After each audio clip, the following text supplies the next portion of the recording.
ketyapmiz. Hozir sizlarga jismlarning yoyilmasini ko'rsataman. Mana paralleliped bo'ladi. Uning yoyilmasini ko'ryapsizlarmi? Uni yig'ishimizni tomosha qiling. Ko'rdingizlarmi? Yoyilmadan paralleliped hosil bo'ldi.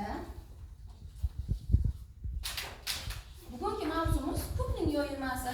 Kubning yoyilmasini ko'ryapsizlar. Endi uni yig'ishni ko'ramiz.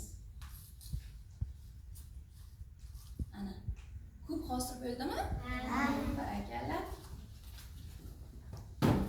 Yoyilmasini ko'ringlar. Endi silindrni yig'amiz birgalikda. Buni sizlarga mana bunday qilib ko'rsataman. Mana bu silindr. Yoyilmasini ko'rdingizlarmi? Barakalla. Piramidalarni qayerlarda ko'ramiz? Ko'rganmizmi? Misrda. Piramidani yoyilmasini ko'ramiz. Mana, ko'rdingizlarmi?